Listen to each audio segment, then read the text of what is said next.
Good evening. The old 2KYs are very sore from the wind today at Wyong. The hooves were on at Wyong, and at one stage there, the wind was a gale force. It had to be 70 kilometres an hour plus.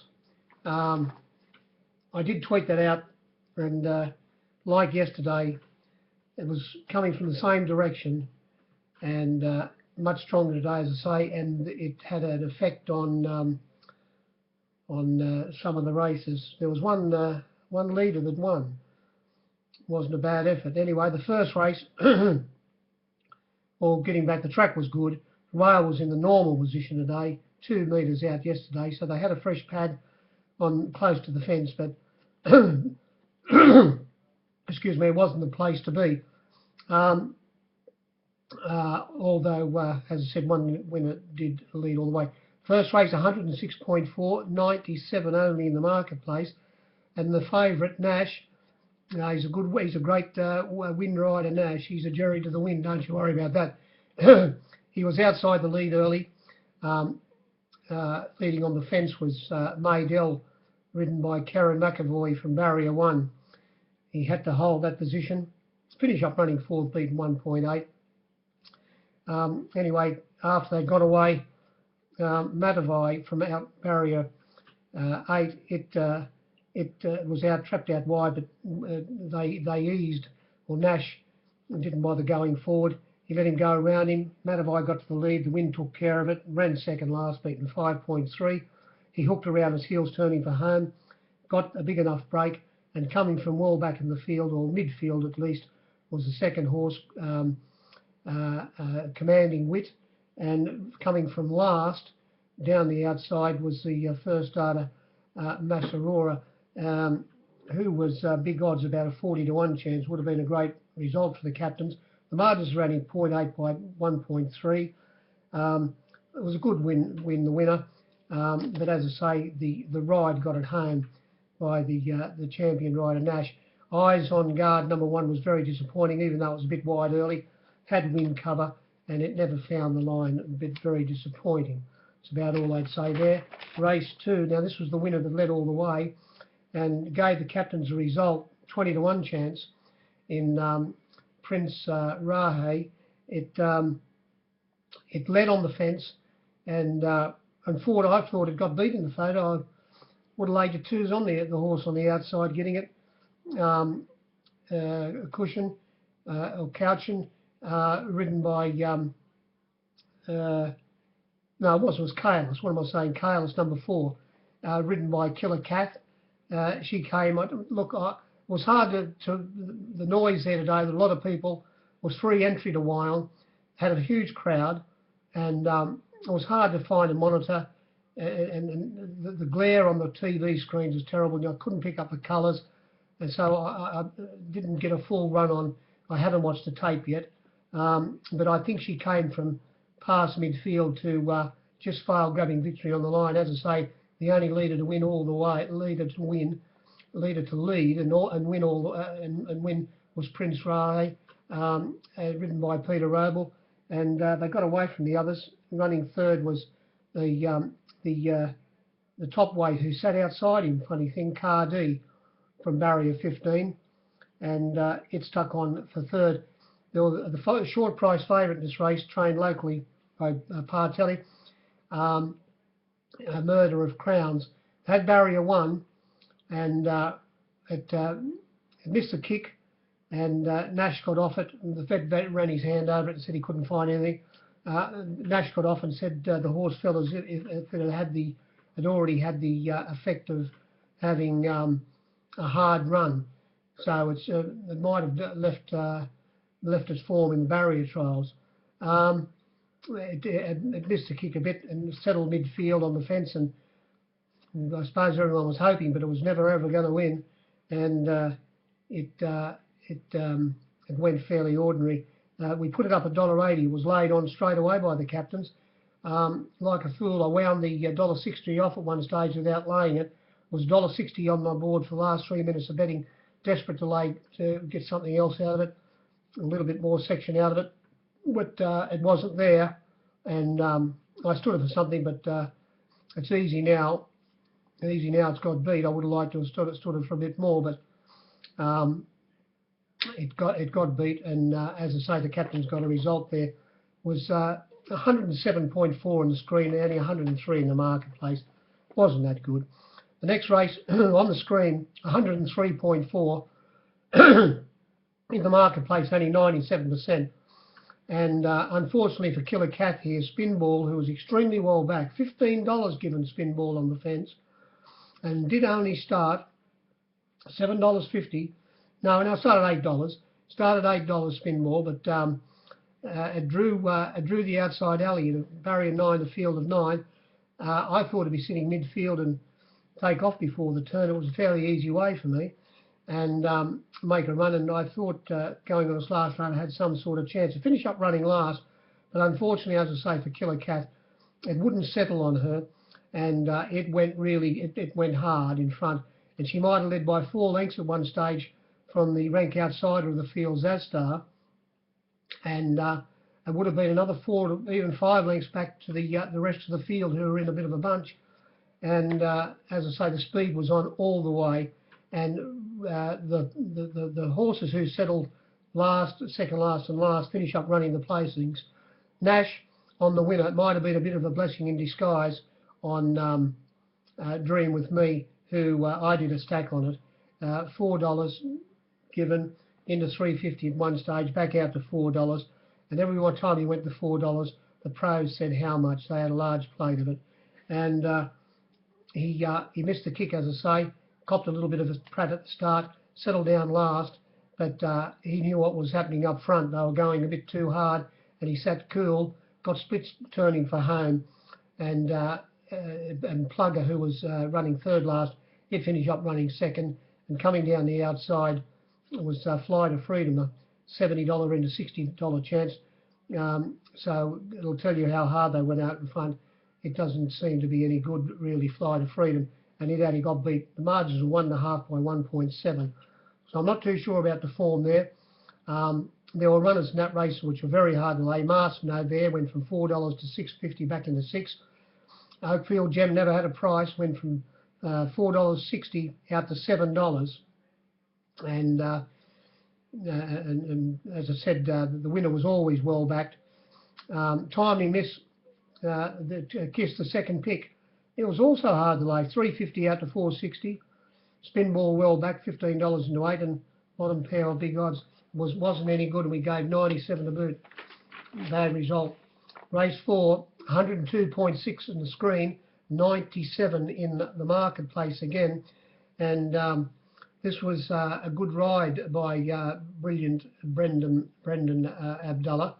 Nash went straight to the front on the favourite, Mount Nebo, and $2.20 given on the fence, started $1.90, went up $1.80. We got it to evens. One of the captains offered $2.20, plenty of $2.10 on the fence. I gave $2.10 for myself, and I took the evens. The pros had a large plate of it, started at $1.90. And as I say, went to the front in a field of 6, steered by Nash. And about the 800 metre mark, he had a lovely time up in front. He was cutting the wind, but he hadn't gone hard. Abdullah was a jerry to it. He said, no, he was in the 1-1 position. Sitting outside the lead was Bjorn. And Abdullah said, no, we're off now. He went up and applied a bit of pressure to Nash. But when he did, of course, Nash had to quicken, and Nash was the one cutting the breeze, and sitting on his outside was the winner, Lightning Drew. And he had the wind cover to the turn, and made sure Nash was going to earn his fee. Because when he digged up at his outside, he just kept on going with him, and Nash had to keep on hunting up on the inside. Repeating myself, he got the wind cover, the winner. Very well back, the winner. One of the few runners, only 3 runners backed in this race. The favourite, the winner, $20 into $16. They took the 21, they took the 18, and they took the 17. Started $16 hard to get. and it finished up wearing the favourite down on the line to win by a neck or so, 0.3 of a length. And the runner that he went around at Dulla, Wyong, it came again. It couldn't quicken when they sprinted, and it got beat a length, and only 1.1 it got beat, same thing, and 1.6 lengths away was number 7 Magic June, who was the second pick. It was a little bit flat-footed and wanted to hang on the rider when they sprinted.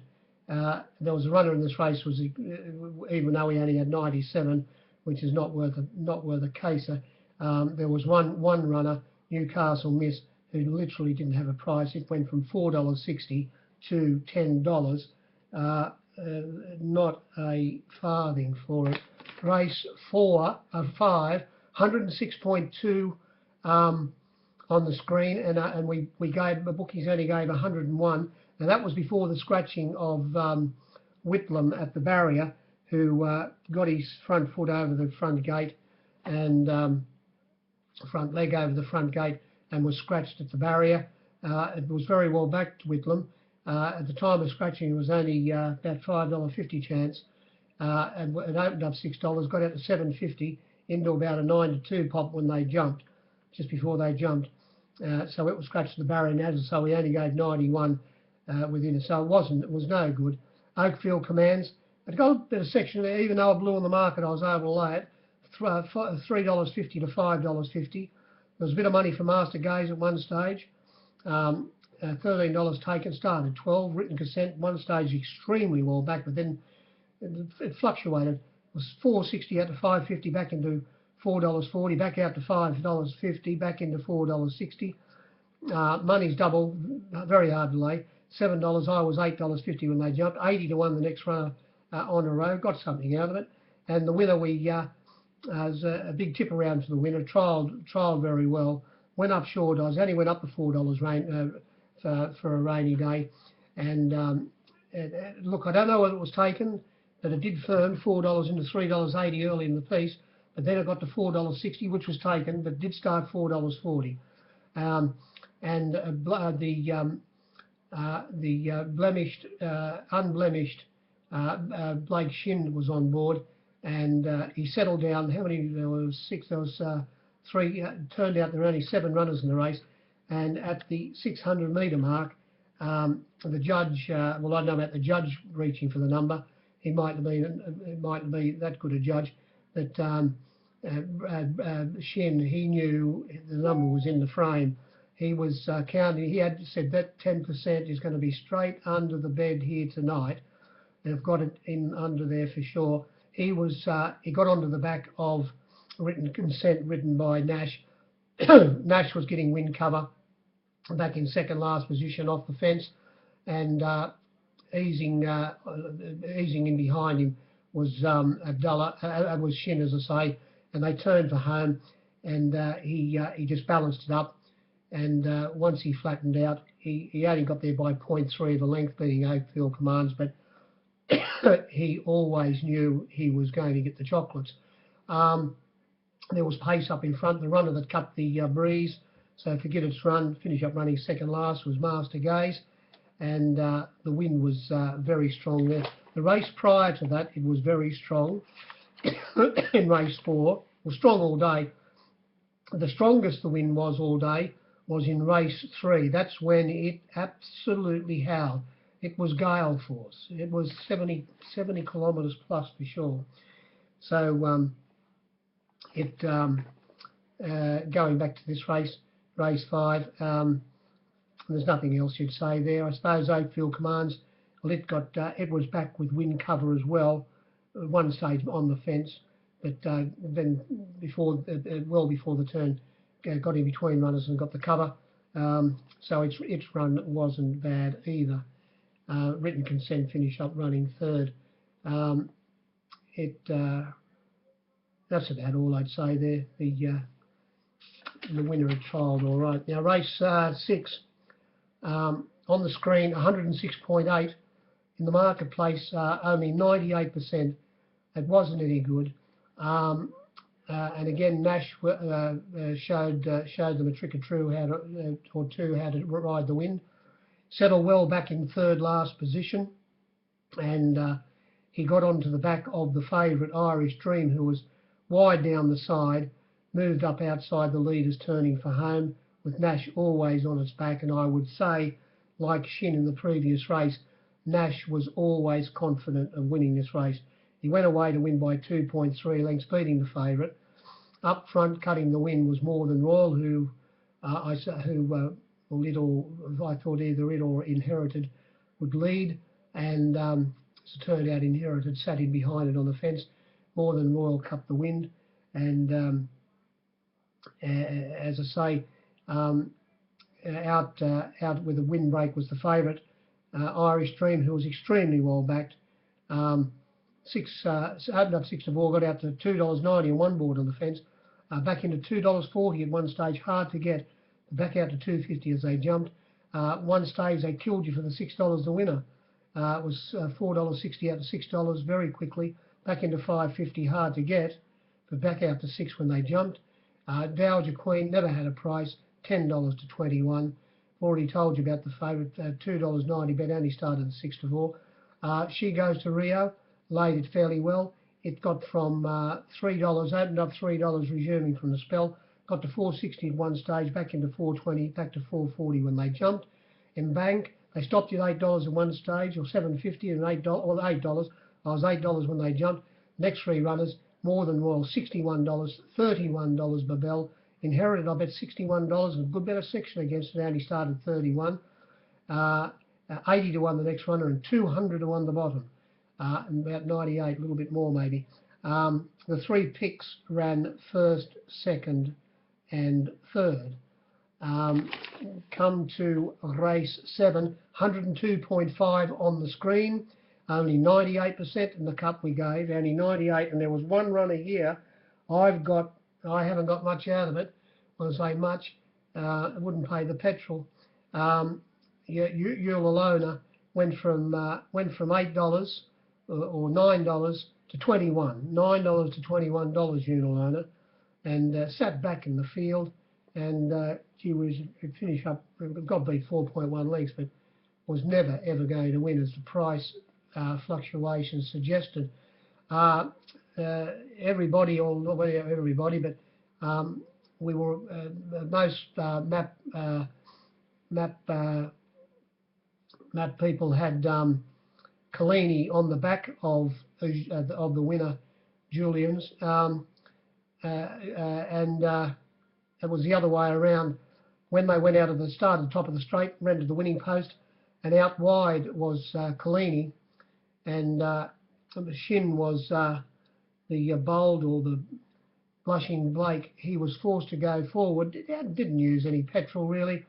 When he was going out of the straight, he would have had the wind behind him, blowing him up outside the leader behind him, and he did sit outside the leader, who was the paymaster, who ran last and got beat 16.4 lengths, and he sat outside the lead, and Nash was able to get straight on his back, which won him the race.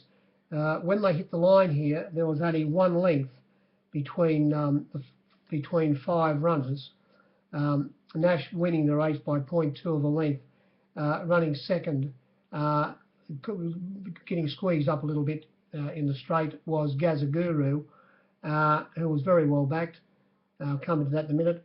Third was Collini, only it was 0.2 by 0.7, and 0.8 of a length away was coming down the outside was the Melbourne visitor, Storm Burst, and getting along the fence was beaten a length was Pearl of Bells. Suppose run this race again, it could easily get a few different results. The fluctuations, as I said, Alona priceless. I laid plenty against his favourite, Julian's. How do you say? That's how you say its name. What's the difference? Opened up 6 to 4, got to 7 to 4, into $2.40 at one stage. No, what am I talking about? It was into $2.25, into 5 to 4. You couldn't get $2.30. but did start 250 on my board, and Collini opened up second pick at $2.80, got to 360 on one board in the fence, plenty of 350, did only start $2.80. I could have easily, it was an easy way for me, Collini, figures were no good. I could have easily put it in at the $3, and I would have had, I suppose, I wouldn't have lost as much as I did on the race, but I finish up. I said, unfortunately, it's going to have to be mine, and as it turned out, he was on Nash was on his back instead of, I thought, him being on Nash's back. Gazaguru, it was well back, $21 into 15. The visitor from Melbourne was $5 out to $8 back into 7, or $7.50 back to 8. Pearl of Bells was $12 out to 14 or 15, maybe one board back into 14. French Gift was 26 to 40. The Paymaster was 40 out to 60, and $70 I bet, $70 the Paymaster, and Jack Song I was 200 to 1. As I say, the ride got the winner home. Nash was seen at his very, very best. And come to the last, on the screen 112.6, in the marketplace only 101%, and the winner, even though it started $19, it was more or less one of the first runners that I laid by one of the pros to lose.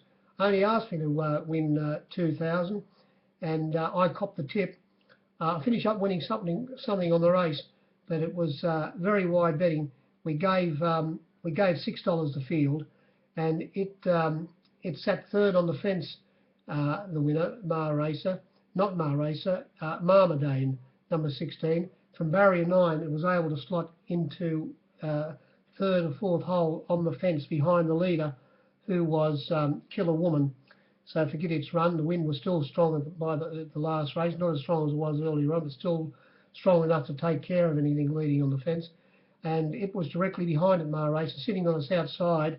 Killer Woman led. Sitting on its outside was the third horse, Our Hand of Faith, who got to the lead before the turn and got clear, but went straight back over to the fence and stuck on for third, only beaten 0.7.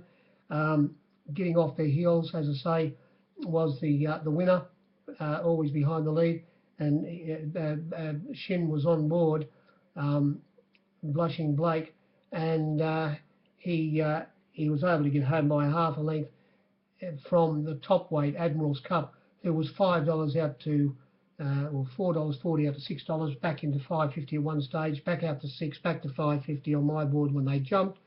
It sat in about 6th place, moved up wide on the turn, got the windbreak, perfectly ridden by Nash, but it just wasn't good enough. Got beat to half a length, and as I said, held on for third. Our Hand of Faith beaten 0.7, and just behind them, 1.2 lengths away, would have been a great result. Musical Lady got out the market, went up $8. I was $11 when they jumped, and it was beaten 1.2. They got away from the others. There were one or two races I couldn't see. There were a couple of runners trying to get through in between runners. One of them might have been Ranger's Boy. It was held up, just reading the steward's report, and there was something else that was a bit hard. It was hard to couldn't get through them. But I'll have to watch the tape when I have a closer look. That's about all I'd say. The Who's it was the wind was a huge factor. It was a good meeting. I'd say the captains finished on the right side of the ledger. Hope if you did lose today, that you find a winner tomorrow. If you're punting, good luck and good health, and I'll see what I can say tomorrow night after the farm. Good evening.